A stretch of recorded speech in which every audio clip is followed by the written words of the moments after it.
I was arguing with one of my friends, and this was one of the only friends that knew what I was going through. So they kind of knew I had an idea when I left. Oh shit, he's gonna do it. I was about 10, 15 feet away from that railroad track when I heard the honk. And I'm like, damn, there goes my plan. Now I gotta come up with something completely different now. Like, that's what I was thinking. Like, she came to save me. And I was like, you fucked up my plan. I get in the car. All I know is they just made a right turn. And then I looked at my friend in the driver's seat and I just mumbled under my breath, fuck this. I opened the door, jumped out, boom, head hits the concrete.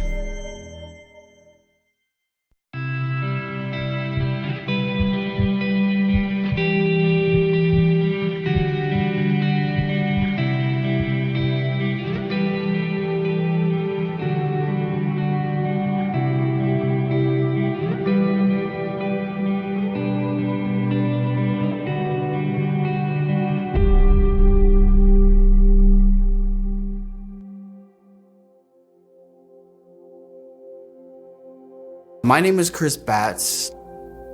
I am from the Antelope Valley, a couple hours south of Los Angeles, California. From what my grandma told me when I was 5, she said my dad left and he didn't really want a kid. So my mom gave birth to me. She didn't want a kid after 6 months. I guess she was on her way to a modeling career, from what my grandma tells me. And this modeling career sort of got paused because she got pregnant. So she had the baby. I don't know if it was postpartum depression or whatever it is after a woman has a kid.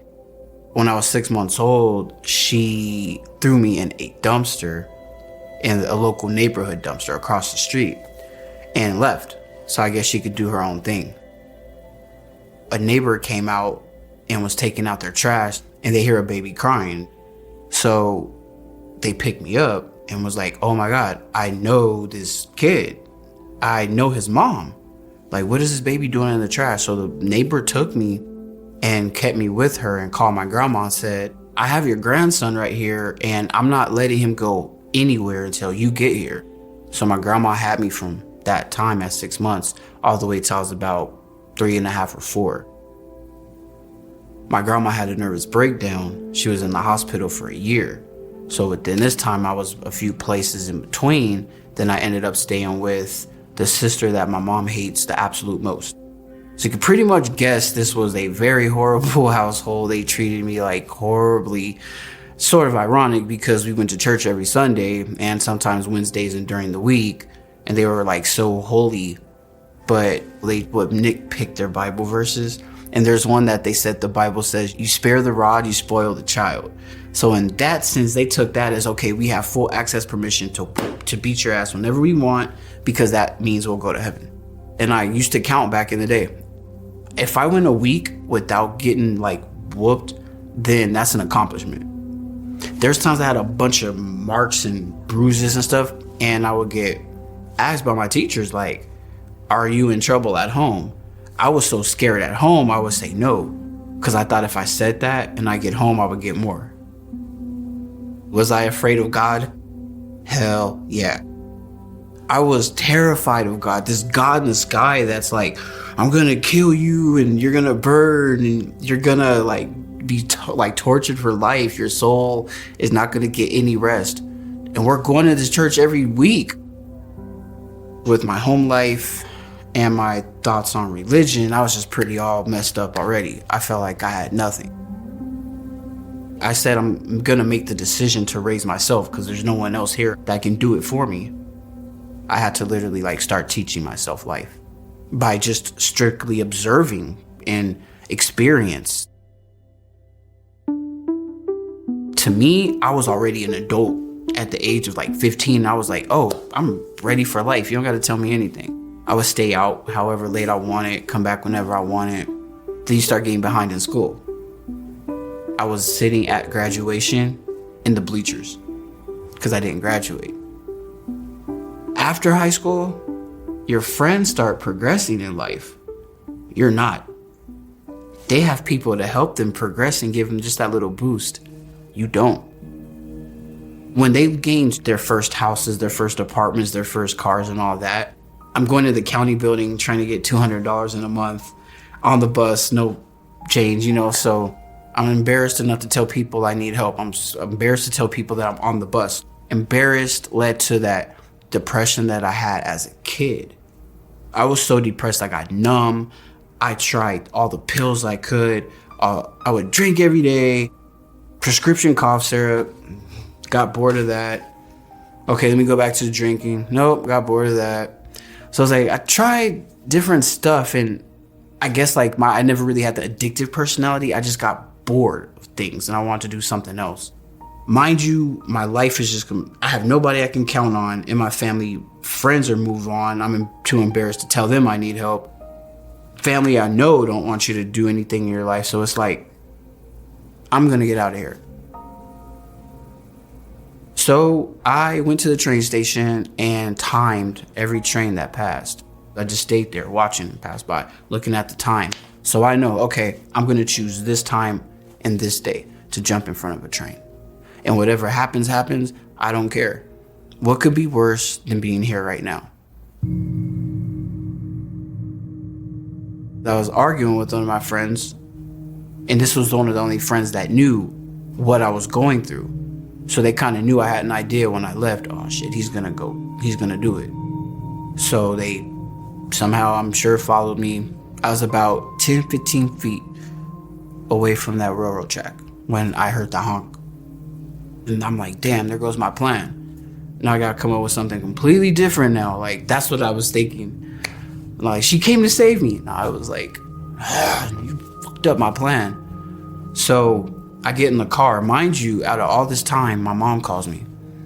And I'm like, what the hell? How, like, what a time for her to call me now when I'm literally about to kill myself. And I haven't talked to my mom in years. I don't know how long it's been. I'm thinking maybe she's calling to apologize. This could change my whole entire outlet on everything. She says, your grandma said that you were looking for me, because I asked her, how did you get my number? She said, your grandma gave me your number, said you were asking about me, and I called you to tell you that I don't want you. You're not my son, and hung up. So I said, okay. I looked at my phone and said, fuck you, you never were. Rolled down the window, tossed the phone out.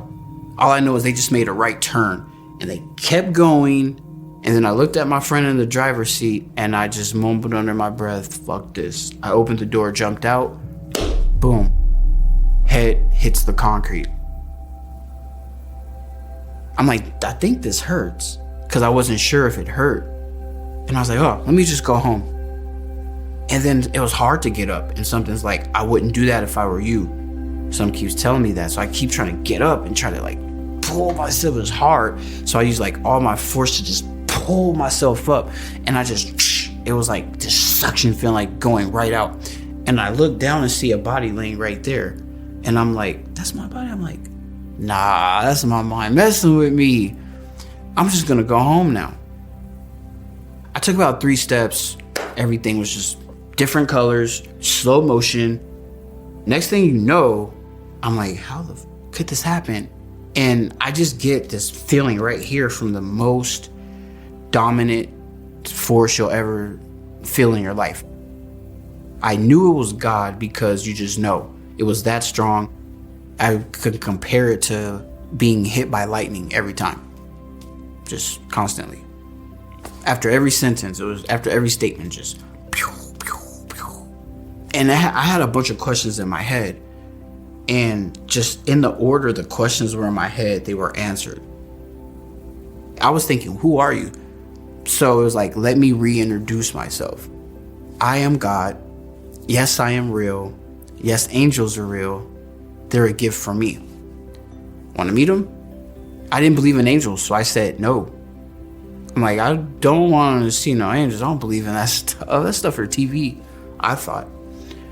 And I just, like, this projector screen, like, comes up. You see a lady walking, like a prostitute. She's walking by. He's like, I love her. Then you see this guy with a suit and a briefcase. He's like, just straight edge. She's like, I love him. And then you see this guy on a skateboard with a joint, and God's like, I love him. What I took from that was he wanted me to know, you think you're not good enough, but you are.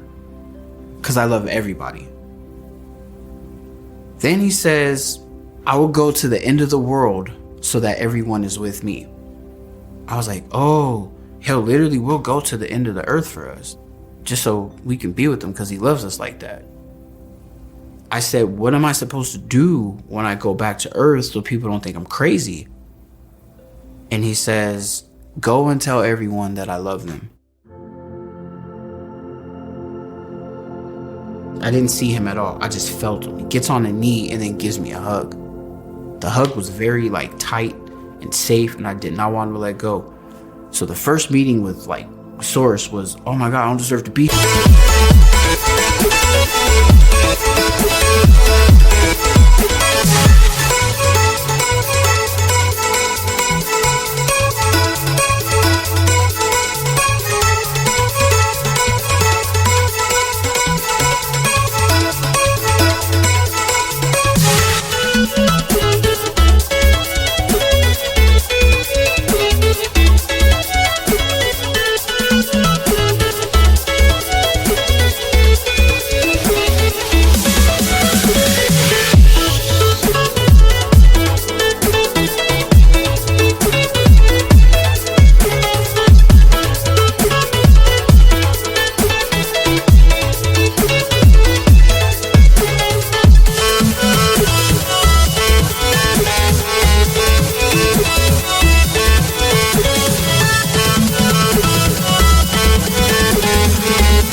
Get me out here. I'm not perfect. Let me go get perfect. It went from that to, don't let me go from this hug. I felt cared for, and I wasn't used to that. I definitely was not used to being someone caring about me. Like, what? Not genuinely, unconditionally. I would say he's a male, right? Because his dominance was just so manly male. It was the most macho male, but that hug and his caring was way more than woman, way more than a woman. So it's kind of both and all in one. So that's why I just kind of say Source. I don't really call him or her, or I just say it.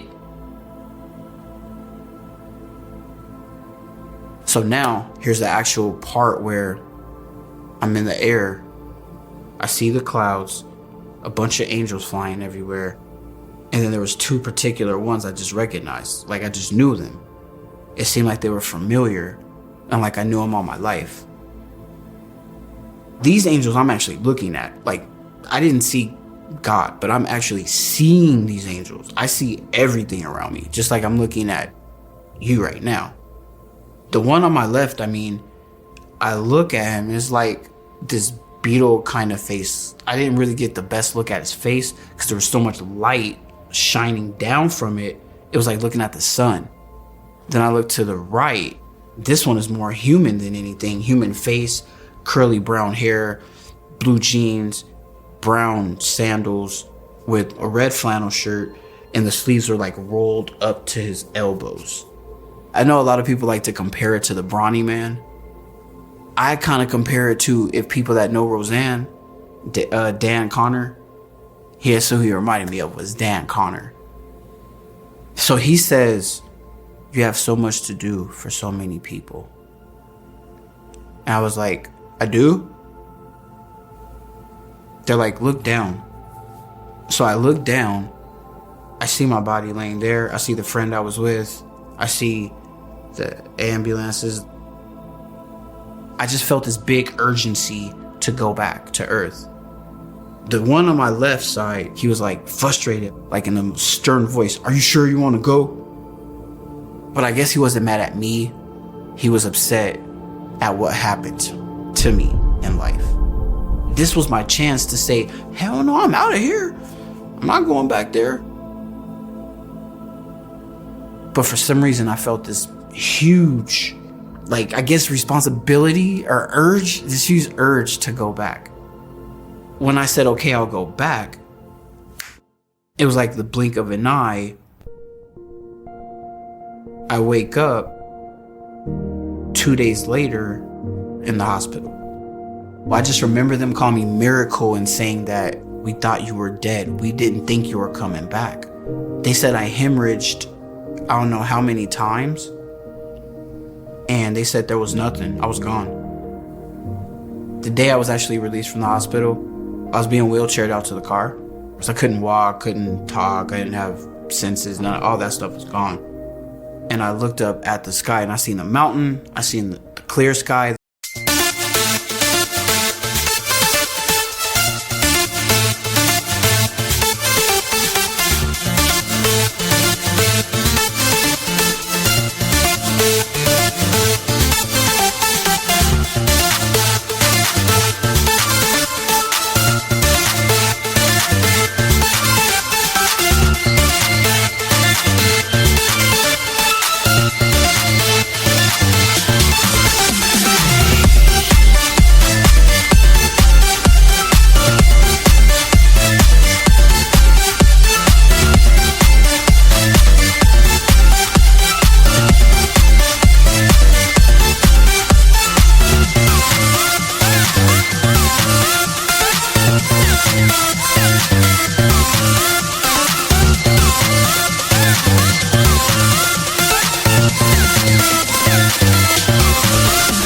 Sun, the horizon, everything was just like perfect, but it looked different. I knew there was something out there that's good, and the God that was loving and caring and doesn't judge us, that's when I knew that God actually is the real God. I never feared death ever again after that. That's when everything changed. I just knew I have to find out the truth. So I started going through all types of stuff on Google, like the truth about religion, the truth about the Bible, the books that didn't make it in the Bible. I wanted to know a bunch of stuff. Why didn't these books make it in the Bible? I want to read them. I looked at a lot of stuff trying to find out the truth, trying to compare it to, is this something that I can believe? I changed my perspective about death. I changed my career even. I was doing hard labor and working at the mall and clothing stores and all this different stuff. I started working with special ed kids because I somehow felt like they were closer to God than a lot of people.